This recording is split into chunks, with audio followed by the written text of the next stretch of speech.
Sveiki, sveiki, sveiki. Sveiki gyvi. Pabandysim papasakoti ir parifint, pagalvoti, koks iš kavinukų būtų patogiausias kelionėje ir koks mažiausiai patogiausias. Taip, mes taip sugalvojom, kad kadangi turim daug kavinukų namuose, tai pamastyto, kuris čia patogiausias su savim į kelionę, nes ir kelionėje norisi gerą skanę kavą. Taip.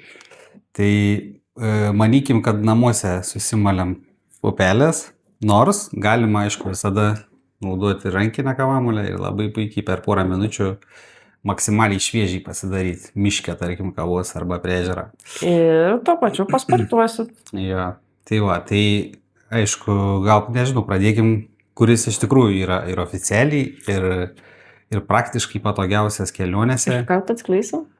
Ai, ne iškart, nu gerai. Gal pradėkim tiesiog Iš eilės, iš eilės ir, Nu gerai. ir apkalbėsim. Važiam, Volvo. Tai visų pirma, kuprinį barškės, taip, jeigu vešitės.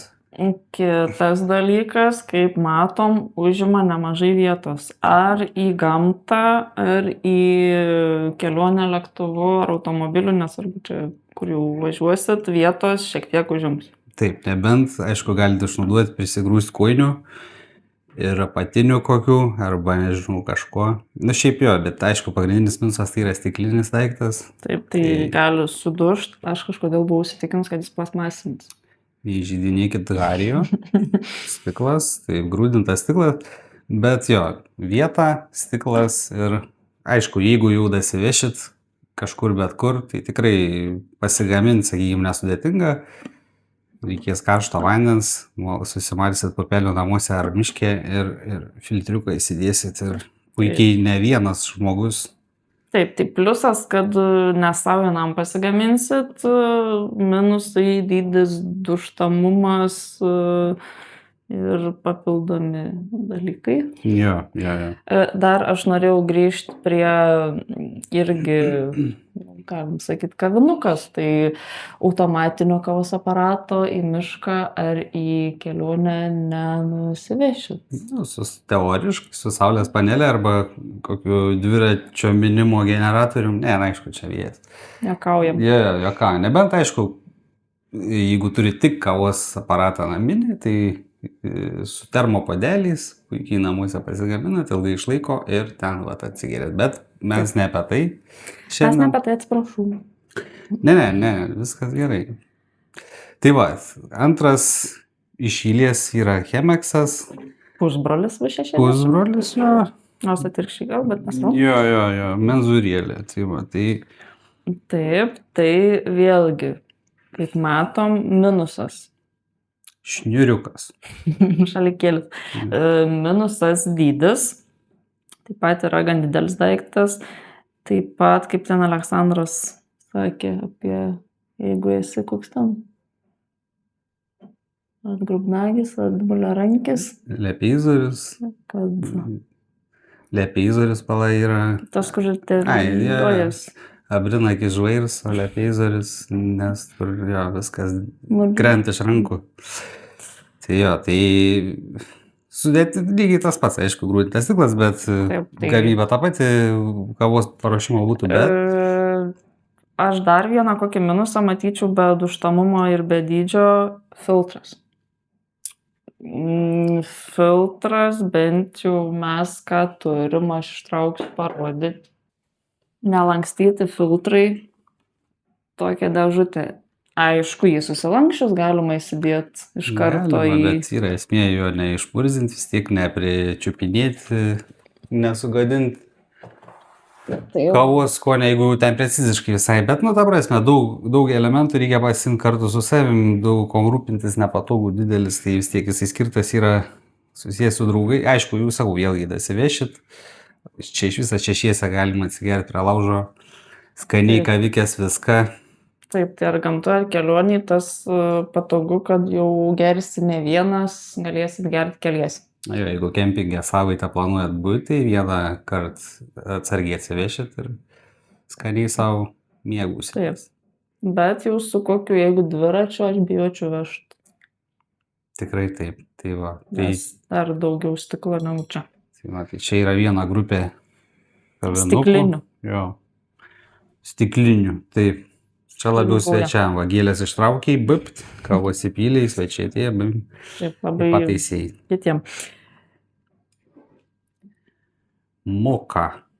Moka indukcinis kavinukas kelioniai. Šiaip mes, tarp kitko, bandėm žiemą. Atsiprašau, kad Jo.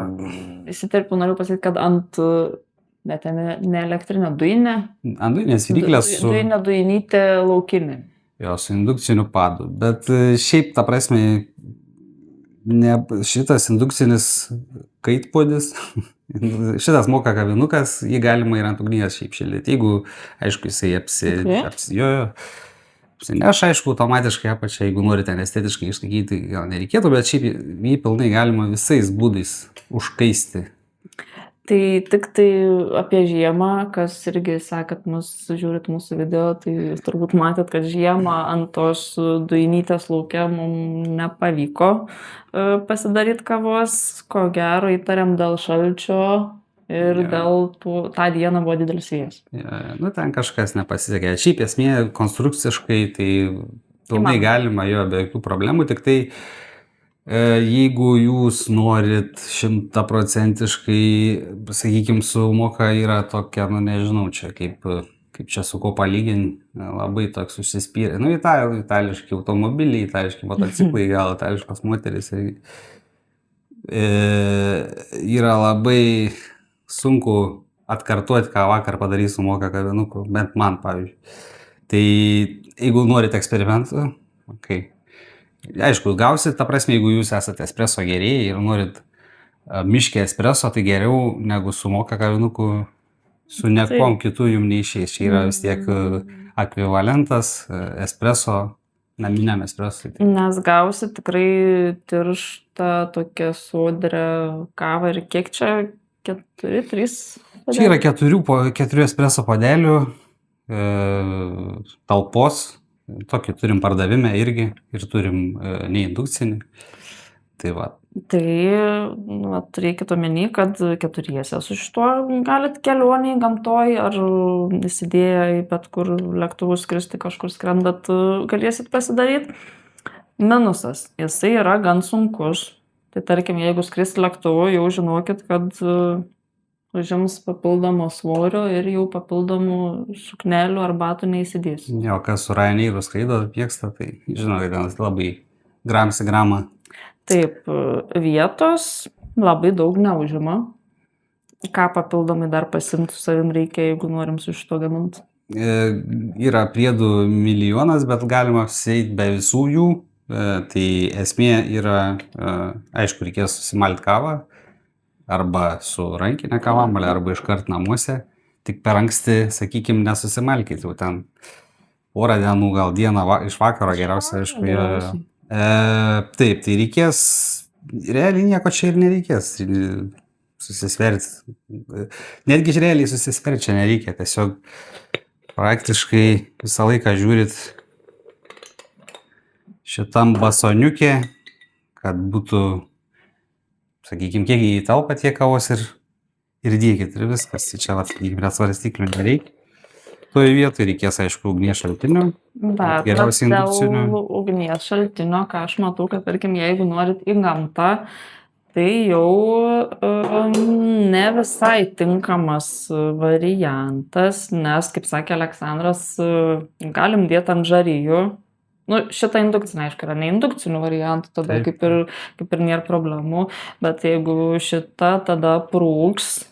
Kitas dalykas, manau, kad su laužu, tarkim, galima ant laužo ten ant žarijų. Yra tų grotelių viešuose, šiaip kempinguose, sakykime. Bet kas bus sunku palaikyti vienodą temperatūrą. Taip, turėsit jį kažkaip taip kelnuoti, jeigu, sakykime, viduje girdit, vanduo pradeda užvirinėti labai greitai, reiškia, per daug temperatūros jis neturi užvirti ir kaip sakyti, pats vanduo pasiekti pačių kavos starkių, o turi spaudimo principų kavą ekstraktinti viršų. Tai jo, reikės žaisti su temperatūra, kelnuoti jį, stumdyti. Ir galvoju, gal apibėgsiu šito. Ir tada Šitą plastikinę pompą turim. Aeropresas. Tai čia, ką žinau, logiškai matom, kad labai būtų patogu kelioniai. Iš vienos pusės dydis kaip ir Mokos kavinuko. Bet. Nu, jis dar čia susispaudžia daugiau. Labai sunkiai. Bet jisai yra lengvas, nes čia yra plasmasė. Labai tvirta, paminėsiu plasmasę. Pabandyčiau paleisti iš rankų, bet bijau, kad bus, kaip žiūrėjom vakar ar užvakar ofiso serialę, kaip Michaelas Scottas rodė, kaip jo telefonas nedūžta. Tai geriau nemėtysim. Aišku, tas storis plasmasės yra parinktas ne tik dėl, sakykime, kad būtų ilgamžis jo, bet ir dėl temperatūros, kadangi vanduo čia karštas viduje būna, tai kad visiškai ten nesudegtų rankos oda. Ta prasme, jis turi būti ir izoliacinis, ir tvirtas. Taip. Ir jisai yra be galo patogus dėl lengvumo, dėl kompaktiškumo, jums papildomos vietos daug neužima, galėsit nepergyventi, ar sudužo ar nesudužo, kad ir lėktuve būsit įsidėjęs į tą ne į rankinį, į registruotą bagažą, kur ten svaido visai. Iki angurkė irgi nesvarbu. Ir pinigų čia galite sumėti. Jo. Arba suvenyrų parsivežti. Leškutė. Ne toks. Ką nors gali. Akinius, pavyzdžiui.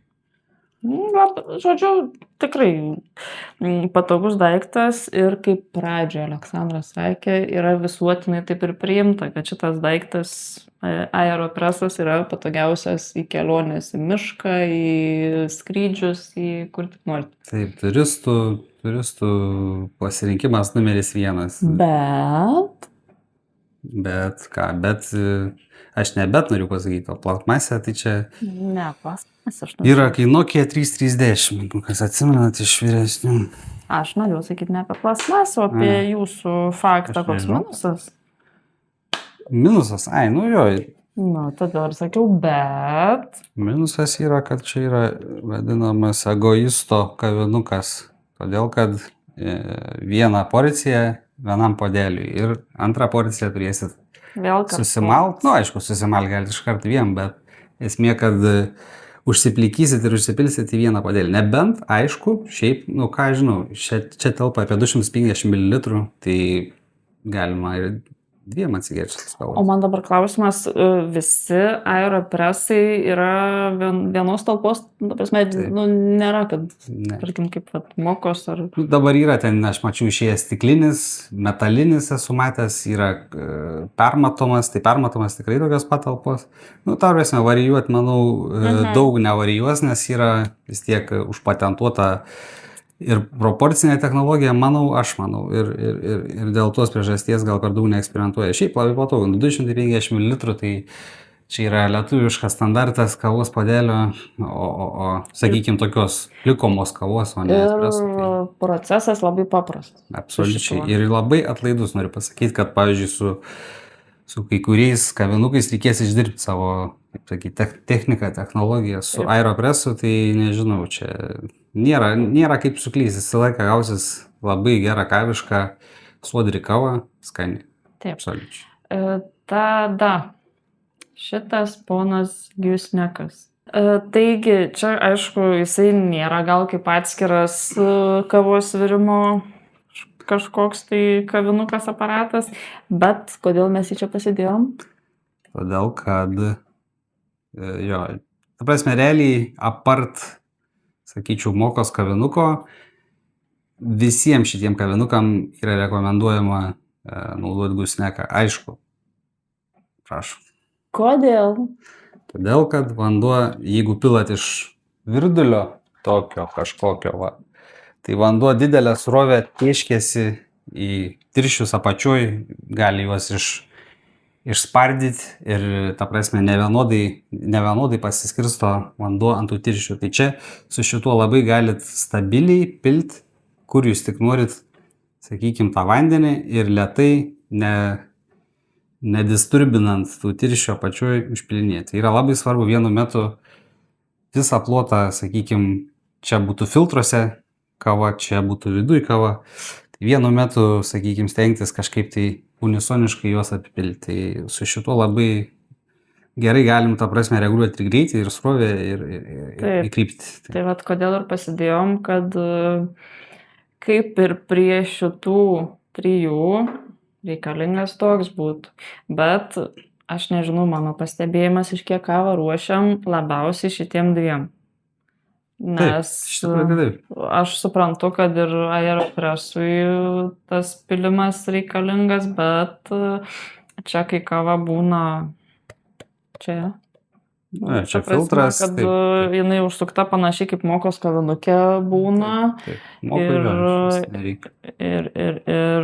pilimas tas toksai net, aišku, žinoma, kad irgi skirs tai tą vandenį, bet aš manau, kad atlaidžiau į tą pilimą žiūri. Jo, aš net sakyčiau, kad praktiškai aeropresui nebūtina, todėl kad užpili tik vieną sykį tirščius, labai greitai iš principo ir mažas diametras. Tai čia, sakykime, šituose 2, tai tu užpilinėjai po 4 sykius, tu prasme, prasiskverbia kava į apačią, tu vėl užpili, ir didelis jo plotas yra. Tai tu, sakykime, didelius darai tokius. Nes kava, prašau padėti man, kai yra tas filtras, taip kava, toks čia kauburėlis nuo vienos senytės iki kitos. Ne, čia taip kavikė. Rodykit. Čia kavikė ir tu kaip pili, jinai leidžiasi į apačią ir tirščiai kažkur būna dar prilipę prie kraščių, kur turi apipil. Tai jo, toksai laistymas gėlyčių. Taip. Ir, Aleksandrai, mes ką pamiršom, bet aš nežinau, ar dabar mes čia turim galima parodyti, kur yra tas daiktas. Jaučiu, kad čia yra tas daiktas. French pressas. Taip, ponas French pressas. Jos kalbėsi dabar, tarp kitko, vat galite. Kurį skalbti ir indaplovį. Pasiskaityti instrukcijose nusipirkus, nes ne visus mano galima. Ir ką aš noriu pasakyti, kad mėgstamas lietuvių French pressas, bet ne kavai, o dažniau lietuvių arbatą šiaip likosi su French pressu. Ir aš asmeniškai prisipažinsiu, irgi taip anksčiau darydavau ir galvodavau, kad tam jis ir skirtas, tai kokia gėda. Dabar jau žinau, kad čia yra French pressas, prancūzų ir išrastas. Aš, tarp kitko, tokia įdomi istorija, kad aš prancūzo klausiu, ar jie naudoja French pressą, ar žino, kas, ta prasme, maniau, kad tikrai žino, bet pirmą kartą žinau, pas juos kitaip jis vadinasi, tiesiog kažkoks presas. Tai čia kaip ir su French fries, kai belgų išradimas burlytės yra, o vadinasi French fries, tai čia tokių irgi keistų dalykų kulinarinių. Grįžtant prie temos, French pressas, ko gero, nėra itin patogus imtis į gamtos išvykas ar į keliones kažkokias tolimesnes. Jeigu jis iš stiklo dūžtamas, didelis, pliusai, kad gali paruošti ne vieną puodelį. Kad ne vieną puodelį, kad labai paprastai ir atlaidus daras negausit. Dažniausiai tokį pat rezultatą, nežinau, kad ten labai blogai. Paprastumas, efektyvumas, nebūtina tikrai irgi vėl gusneką naudoti. Jeigu, ta prasme, dideliam pasaulyje, tai taip, bet šiaip galit su kuom turit iš saujų verdantį vandenį. Esmė, jisai vėl dėl dydžio, bet sakykime, jeigu su tais lyginti, aš tiek imčiau French pressą. Vien dėl to, kad nereiktų, sakykime, būtinybės nėra gusnekui. Taigi, kokios išvados prieiname? Kuris pats blogiausias? Aš manau, mano nuomonė, pats blogiausias yra Chemexas. Jau, tikrai taip. Aš rodžiu Chemexą. Pats blogiausias, manau, kad yra Chemexas. Nors jisai man gal konkuruoja su mokos kavinuku. Bet... Vien dėl kompaktiškumo moka, saviginai gerai toks jisai sunkus, tai miškiai, jeigu kas... Tai va, nes man duštamumas Chemexo kažkodėl baisiau negu mokos sunkumas ir sudėtingumas. Čia tokia mano nuomonė. Aleksandrai, jūsų nuomonė? Mano nuomonė, kad iš tikrųjų nėra čia ką svarstyti, reikėtų imtis tik šitą daiktą ir žodžiu, ir nesukt galvos ir bus patogiausia, logiškiausia. Ir džiaugtis skania kava tiek gamtoj, tiek išvykoj, tiek kelionė kažkokia. Tikrai taip. Esmė, aišku, yra vis tiek. Reikia pradėti nuo geros kavos ir tada tikrai nebus jokių problemų. Taip, pradėti nuo to, kad maltis kavą namuose, nepirkt maltos kavos. Absoliučiai. Ir Patariam pirkti skanią kavą ir gamintis miške skaniai. su Aeropress. Taip, Taip. tokia mūsų šiandien išvada. Kas tokia? Išvada. Stopus jau. Kas ką išveda? Su jumis šiandien buvo Kavasetas. Bendradarbiai.